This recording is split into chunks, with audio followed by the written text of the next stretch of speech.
Hi welcome to Sruju channel. ಆಸೆ ಧಾರಾವಾಹಿ ಇವತ್ತಿನ ಸಂಚಿಕೆ ಹೇಗಿದೆ ನೋಡ್ಕೊಂಡು ಬರೋಣ ಬನ್ನಿ. ಹಾಗೆ ಹೊಸದಾಗಿ ನಮ್ಮ ಚಾನಲ್ ನೋಡ್ತಾ ಇದ್ರೆ ಯಾರು ಸಬ್ಸ್ಕ್ರೈಬ್ ಮಾಡ್ಕೊಳ್ದೆ ನೋಡ್ತಾ ಇದ್ರೆ ದಯವಿಟ್ಟು ಸಬ್ಸ್ಕ್ರೈಬ್ ಮಾಡ್ಕೊಳ್ಳಿ. ಬಾಡಿ ಮುಂದೆ ಎಲ್ಲರೂ ಕೂತ್ಕೊಂಡು ಅಳ್ತಾ ಇರ್ತಾರೆ. ರಂಗನಾಥ್ ಅವರು ಏನು ಮಾಡ್ಕೊಂಡೆ ಕಂದ, ಏನಾಯ್ತಪ್ಪ ನಿನಗೆ ಅಂತ ತುಂಬ ಅಳ್ತಿರ್ತಾರೆ. ಮನೋಜ್ ಅವರು ಏ ಅಪ್ಪಿ ಏನಾಯಿತು ಅಪ್ಪಿ ನಿನಗೆ, ನನ್ನ ಪೆಂಗೆ ಅಂತಿದ್ದಲ್ಲ ಅಪ್ಪಿ ಏನಾಯಿತು ನಿನಗೆ ಅಂತ ತುಂಬ ಅಳ್ತಿರ್ತಾರೆ. ಶಾಂತಿ ಅವ್ರು ಬಂದು ನನ್ನ ಕಂದ ನಿನ್ಗೆ ಏನಾಯ್ತಪ್ಪ, ನಮ್ಮನ್ನೆಲ್ಲ ಬಿಟ್ಟು ಹೊರಟೋದ ಅಂತ ತುಂಬ ಅಳ್ತಿರ್ತಾರೆ. ರಂಗನಾಥ್ ಅವರು ನನ್ನ ಮಗ ಬದುಕಿದಾಗ ನೀನು ಒಂದು ದಿವಸನಾದರೂ ನನ್ನ ಮಗನ ನೀನು ಅಪ್ಪಿ ಮುದ್ದಾಡಲಿಲ್ಲ. ಈಗ ಸೂರ್ಯ ಬಪ್ಪ ನನ್ನ ಕಂದ ಅಂತಂದರೆ ನೀನು ಬಿಕ್ಕಿ ಹತ್ರನೂ ಅವ್ನು ಬರ್ತಾ ಇಲ್ಲ ಶಾಂತಿ ಅಂತ ಹೇಳ್ತಾರೆ. ರಂಗನಾಥ್ ಅವರು ಮೀನನ್ನ, ಅಮ್ಮ ಮೀನ ನಾನು ಕರೆದ್ರೆ ಬರ್ತಾ ಇಲ್ಲ ಅಮ್ಮ, ಅವ್ನು ಹೇಳ್ತಾ ಇಲ್ಲ, ನೀನಾದರೂ ಹೇಳ್ಸಮ್ಮ, ನೀನು ಕರೆದ್ರೆ ಬರ್ತಾನೆ ಅಂತ ಹೇಳ್ತಾರೆ. ಮೀನಾ ಹತ್ರ ಹೋಗಿ ಹೇಳ್ರಿ ಅಂತ ಅಳ್ತಿರ್ತಾರೆ. ರೋಹಿಣಿಯವರು ಇದನ್ನೆಲ್ಲ ನಿಂತ್ಕೊಂಡು ಇಮ್ಯಾಜಿನೇಷನಲ್ಲಿ ಇರ್ತಾರೆ. ರೋಹಿಣಿಗೆ ಎಚ್ಚರ ಆಗಿ ಕನಸೆ ಇಷ್ಟೊಂದು ಭಯಂಕರವಾಗಿದೆ, ಏನಾದ್ರು ನಿಜ ಆಗ್ಬಿಟ್ರೆ, ಸೂರ್ಯ ಏನಾದ್ರು ಹೆಣ ಆಗಿ ಬಂದರೆ ಈ ಮನೆ ಪರಿಸ್ಥಿತಿ ಹೆಂಗಪ್ಪ ಅಂತ ಯೋಚನೆ ಮಾಡ್ತಿರ್ತಾರೆ. ಮನೋಜ್ ಅವರು ಹತ್ರ ಬಂದು ರೋಹಿಣಿನ, ನಂದು ಚಾರ್ಜರ್ ಪಿನ್ನು ರೂಮಲ್ಲಿದೆ, ಗೇಮ್ ಆಡಿ ಚಾರ್ಜ್ ಎಲ್ಲ ಹೋಗ್ಬಿಟ್ಟಿದೆ, ಹೋಗೋ ರೋಹಿಣಿ ಚಾರ್ಜರ್ ಪಿನ್ ತೊಗೊಂಡು ಬಾ ಅಂತ ಹೇಳ್ತಾರೆ. ಹೊರಗಡೆಯಿಂದ ಕಾರ್ ಆರನ್ ಸೌಂಡ್ ಕೇಳಿಸುತ್ತೆ. ಮೀನಾ ಓಡೋಗಿ ಬಾಗ್ಲು ತೆಗಿತಾರೆ. ಸೂರ್ಯ ಅವರು ಕುಡ್ಕೊಂಡು ಒಳಗಡೆ ಬರ್ತಾರೆ. ಮೀನಾ ಅವರು ಏನ್ರಿ ಇದು, ಏನ್ ಇದ್ ಮಾಡ್ತಾ ಇದ್ದೀರಾ, ಏನು ಕುಡಿತಾ ಇದ್ದೀರಾ, ಏನಾಯ್ತು ನಿಮ್ಗೆ, ತಲೆಯಲ್ಲಿ ಪೆಟ್ಟಾಗಿದೆಯಲ್ಲ ಏನು ಅಂತ ಕೇಳ್ತಾರೆ. ಸೂರ್ಯ ಅವರು ಒಳಗಡೆ ಬರ್ತಾರೆ. ಸೂರ್ಯ ಅವರು ನಡೆದಿರೋದನ್ನೆಲ್ಲ ನೆನೆಸ್ಕೊತಾ ಇರ್ತಾರೆ. ಸಾವಿತ್ರಮ್ಮ ಅಜ್ಜಿ ಹೇಳಿದ್ದು, ಅವ್ರ ಅಪ್ಪನ ಆಶೀರ್ವಾದ ತಗೊಂಡಿದ್ದು ಎಲ್ಲನೂ ನೆನೆಸ್ಕೊತಾ ಇರ್ತಾರೆ. ಕಾವ್ಯಸುಬ್ಬ ಮತ್ತು ಸೂರ್ಯನ ಜೊತೆ ನಡೆದಿದ್ದ ಒಡೆದಾಟ ಎಲ್ಲನೂ ನೆನೆಸ್ಕೊಂಡು ಅವರು ಜ್ಞಾನ ತಪ್ಪಿ ಬಿದೋಗಿದ್ದು, ಆಂಜನೇಯ ಬಂದು ಅವರನ್ನು ಕಾಪಾಡ್ತಾರೆ. ಆಂಜನೇಯನ ಕೃಪೆ, ಅವರ ಅಪ್ಪ ಮಾಡಿದ್ದ ಆಶೀರ್ವಾದ ಎಲ್ಲ ಫಲಿಸಿ ಕೊನೆಗೂ ಸೂರ್ಯ ಅವರು ಮನೆಗೆ ಬರ್ತಾರೆ. ಅವರು ಏನಾಯ್ತು ಸೂರ್ಯ, ಎಲ್ಲರೂ ಕುಡ್ಕೊಂಡು ಬಿದ್ದೇನೋ, ಏನಾಯ್ತು ಅಂತ ಕೇಳ್ತಾರೆ. ಶಾಂತಿ ಅವರು ಇಷ್ಟು ದಿವಸ ಹೊರ್ಗಡೆ ಕುಡಿತಾ ಇದೆ, ಈಗ ಮನೆ ಒಳಗಡೆನೆ ಬಂದು ಕುಡಿತಾ ಇದೆಯಾ, ನಾರಾಯಣ ಏನೋ ಆಯಿತು ನಿನಗೆ, ಏನು ಬಂದೋಗಿರೋದು ಅಂತ ಹೇಳ್ತಾರೆ. ಟೆನ್ಷನ್ನು ಸಿಕ್ಕರೆ ಟೆನ್ಷನ್ನು ಅಂತ ಹೇಳ್ತಾರೆ ಸೂರ್ಯ ಅವರು. ಅದಕ್ಕೆ ರಂಗನಾಥ್ ಅವರು, ಅದಕ್ಕೆ ಟೆನ್ಷನ್ ಆದರೆ ಈ ಹೊಲ್ಸನ್ನ ಮನೆಗೆ ತಗೊಬಂದ್ಬಿಡ್ತೀಯಾ, ಯಾಕೋ ತಂದಿದ್ಯಾ ಈ ಹೊಲ್ಸನ್ನ ಅಂತ ಬೈತಾರೆ ರಂಗನಾಥ್ ಅವರು. ರಂಗನಾಥ್ ಅವರು ಹತ್ರ ಬಂದು, ಏನೋ ಇದು ಗಾಯಗಳು, ಏನೋ ಆಯಿತು ನಿನಗೆ ಅಂತ ಹೇಳ್ತಾರೆ. ಸೂರ್ಯ ಅವರು ರೋಡಲ್ಲಿ ಬರಬೇಕಾದ್ರೆ ನಾಯಿಗಳು ಅಟ್ಯಾಕ್ ಮಾಡ್ಬಿಡ್ತು ಅಂತ ಹೇಳ್ತಾರೆ. ರಂಗನಾಥ್ ಅವರು ನಾಯಿಗಳ ಅಂತ ಕೇಳಿದಾಗ, ಹೌದು ಅಪ್ಪ, ನಾಯಿಗಳು ಸುಮ್ಮನೆ ಬರಲಿಲ್ಲ, ಯಾರೋ ಬಿಟ್ಟಿರೋ ನಾಯಿಗಳಪ್ಪ ಅಂತ ಹೇಳ್ತಾರೆ. ಮನೋಜ್ ಅವರು, ತೂ ಅಪ್ಪ, ಈ ಲೈಫೇ ಚೆನ್ನಾಗಿಲ್ಲ ಅಂತ ಶ್ರುತಿ ಅವರು, ಇರಿ ಸುಮ್ಮನೆ, ಸೂರ್ಯ ಅವರು ಸುಮ್ಮನೆ ಏನು ಹೇಳಲ್ಲ, ಏನಾಯಿತು ಅಂತ ಕೇಳೋಣ ಅಂತ ಶ್ರುತಿ ಅವರು ಹೇಳ್ತಾರೆ. ಸೂರ್ಯ ಅವರು, ಮೈಕು ನಿನ್ನ ಗೆಸ್ಸು ಸೈಕಾಗಿದೆ ಅಂತ ಹೇಳ್ತಾರೆ. ಸೂರ್ಯ ಅವರು, ಸತ್ಯ ಕಹಿಯಾಗಿರುತ್ತೆ ಅಂತ ಎಲ್ಲರಿಗೂ ಗೊತ್ತು, ಆದರೆ ಇಲ್ಲಿ ಸತ್ಯ ತುಂಬ ಬಿಸಿಯಾಗಿದೆ ಅಂತ ಹೇಳ್ತಾರೆ. ರವಿ ಅವರು, ಯಾವ ಸತ್ಯನೋ ಯಾವ ಮ್ಯಾಟ್ರೋ ಅಂತ ಕೇಳ್ತಾರೆ. ಸೂರ್ಯ ಅವರು, ಕ್ರಿಶ್ ಮ್ಯಾಟ್ರೋ ಅಂತ ಹೇಳ್ತಾರೆ. ರಂಗನಾಥ್ ಅವರು, ಅವ್ನ ವಿಚಾರ ಬಿಡಪ್ಪ, ಇವಾಗ ನಿನಗೆ ಟ್ರೀಟ್ಮೆಂಟ್ ಕೊಡಿಸ್ಬೇಕು, ಬಾ ಹಾಸ್ಪಿಟ್ಲಿಗೆ ಹೋಗೋಣ ಅಂತ ಕರೀತಾರೆ. ಮನೋಜ್ ಅವರು, ಪಿಲ್ಟು ವಿಚಾರ ಬತ್ತು ಅಂತಂದರೆ ಮನೇಲಿ ಸುಮ್ಮನೆ ಜಗಳ ಆಗುತ್ತಪ್ಪ, ಅವ್ನ ವಿಚಾರನೇ ಬೇಡ, ಅವನೆಲ್ಲೋ ಊರಿಗೆ ಹೋಗಿದ್ದಾನಲ್ವಾ, ಇವಾಗ ನಮ್ಮ ಪಡೆದು ನಾವಿರೋಣ, ಅವನ ವಿಚಾರ ಏನಕ್ಕೆ ಅಂತ ಅಂತಾರೆ. ಸೂರ್ಯ ಅವರು, ಹಂಗೆ ಹೇಳ್ಬಿಟ್ರೆ ಹೆಂಗಪ್ಪ, ನೀನೇ ತಾನೇ ಕ್ರಿಶ್ಗೆ ಡ್ಯಾಡು ಅಂತ ಕೇಳ್ತಾರೆ. ಶಾಂತಿ ಅವರು, ಏನು ಒದ್ರಬೇಕು ಅಂದ್ಕೊಂಡಿದ್ಯಾ, ಒದ್ರು ಬಿಡು, ಮಧ್ಯರಾತ್ರಿಲಿ ನಮ್ಮ ಪ್ರಾಣ ಯಾಕಪ್ಪ ತೆಗಿತಿದ್ಯಾ ನೀನು ಅಂತ ಕೇಳ್ತಾರೆ. ಸೂರ್ಯ ಅವರು, ಆ ಪಿಲ್ಟು ಅಜ್ಜಿ ಏನಂತ ಹೇಳಿದ್ರು, ನಮ್ಮನೆಯಲ್ಲೇ ಕೂತ್ಕೊಂಡು ಅವ್ರ ಮಗಳು ಸತ್ತೋಗಿದ್ದಾರೆ ಅಂತ ಹೇಳಿದ್ರು, ಆದರೆ ಅವ್ರ ಮಗಳು ಸತ್ತಿಲ್ಲ ಅಂತ ಸೂರ್ಯ ಅವರು ಹೇಳ್ತಾರೆ. ಮೀನಾ ಅವರು, ಅವ್ರ ಅಮ್ಮ ಸತ್ತಿಲ್ಲ ಅಂತ ನಿಮ್ಗೆ ಹೆಂಗ್ರಿ ಗೊತ್ತು ಅಂತ ಕೇಳ್ತಾರೆ. ಸೂರ್ಯ ಅವರು, ನಾನೇ ನನ್ನ ಕಣ್ಣೆದುರುಗಡೆನೇ ಅವರು ಕೃಷಿ ಅವ್ರ ಅಮ್ಮನ್ನ ನಾನು ನೋಡಿದ್ದೀನಿ ಅಂತ ಹೇಳ್ತಾರೆ. ಅದಕ್ಕೆ ರಂಗನಾಥ್ ಅವರು, ನೀನು ಕೃಷಿ ಅವ್ರ ಅಮ್ಮನ್ನ ನೋಡಿರೋದಕ್ಕೂ ನೀನು ಕುಡ್ಕೊಂಡು ಬಂದಿರೋದಕ್ಕೂ ನಿನ್ನ ತಲೆಯಲ್ಲಿ ಪೆಟ್ಟಾಗಿರೋದಕ್ಕೂ ಏನಪ್ಪ ಸಂಬಂಧ ಅಂತ ಕೇಳ್ತಾರೆ.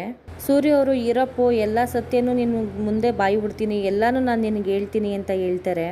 ಸೂರ್ಯ ಅವರು, ಕೃಷಿ ಅವ್ರ ಅಮ್ಮ ಮಾಡಿರೋ ತಪ್ಪು, ಬದುಕಿದ್ರೂ ಸತ್ತೋಗಿರೋ ನಾಟಕ ಮಾಡ್ತಾ ಇದ್ದಾರಲ್ಲ, ಇದು ತಪ್ಪು ಅಲ್ವಪ್ಪ ಅಂತ ಹೇಳ್ತಾರೆ. ಅದಲ್ಲದೆ ನನ್ನ ಕಣ್ಮುಂದೆನೇ ಏನೇನೆಲ್ಲ ಮಾಡಿದ್ರು ಗೊತ್ತಪ್ಪ ಅಂತ ಕೇಳ್ತಾರೆ. ರೋಹಿಣಿಯವರು, ಏನು ಮಾಡಿದ್ರು ಅಂತ, ತಪ್ಪೇನು ಮಾಡಿದ್ದಾರೆ ಕೃಷಿಯವರಮ್ಮ ಅಂತ ಕೇಳ್ತಾರೆ ರೋಹಿಣಿಯವರು. ಆ ವಿಚಾರನ ಹೇಳೋದಕ್ಕೇ ಕುಡ್ಕೊಂಡು ಬಂದಿರೋದು ಅಪ್ಪ ಅಂತ ಸೂರ್ಯವ್ರು ಹೇಳ್ತಾರೆ.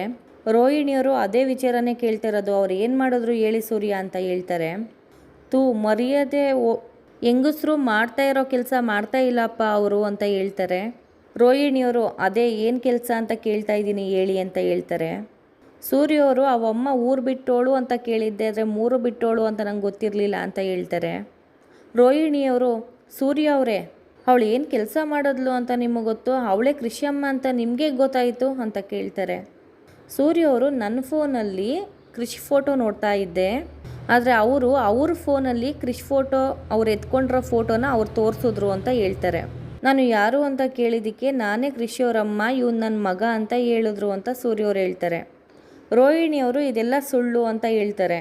ರೋಹಿಣಿಯವರು ಇಲ್ಲ ಇದೆಲ್ಲ ಸುಳ್ಳು ಅಂತ ಹೇಳ್ತಾರೆ. ಸೂರ್ಯ ಅವರು ಸತ್ಯ ಅಂತ ಹೇಳ್ತಾರೆ. ರೋಹಿಣಿಯವರು ಸುಳ್ಳು ಅಂತ ಹೇಳ್ತಾರೆ. ಯಾರೋ ಕೃಷಿನ ಎತ್ಕೊಂಡ ತಕ್ಷಣ ಫೋಟೋ ತೆಗೆಸ್ಕೊಂಡಿದ ತಕ್ಷಣ ಅವ್ರ ಅಮ್ಮ ಆಗ್ಬಿಡ್ತಾರಾ? ಇದೆಲ್ಲ ಸುಳ್ಳು ಅಂತ ರೋಹಿಣಿಯವರು ಹೇಳ್ತಾರೆ. ಏನು DNA ಚೆಕ್ ಮಾಡ್ಸೋಕ್ಕಾಗತ್ತಾ ಪೌಡ್ರು? ನೀನು ಸುಳ್ಳು ಹೇಳಿದಾಗ ನಾವು ನಂಬಲ್ವಾ? ಇದನ್ನು ನೀನು ನಂಬಲೇಬೇಕು ಅಂತ ಸೂರ್ಯ ಅವರು ಹೇಳ್ತಾರೆ. ಶಾಂತಿಯವರು, ರೋಹಿಣಿ, ಅವ್ರ ಅಮ್ಮನ ಬಗ್ಗೆ ನಿನ್ಗೆ ಹಿಂಗೆ ಗೊತ್ತು, ನೀನು ಯಾಕೆ ಹಿಂಗೆ ಆಡ್ತಿದೀಯ ಅಂತ ಶಾಂತಿಯವ್ರು ಕೇಳ್ತಾರೆ.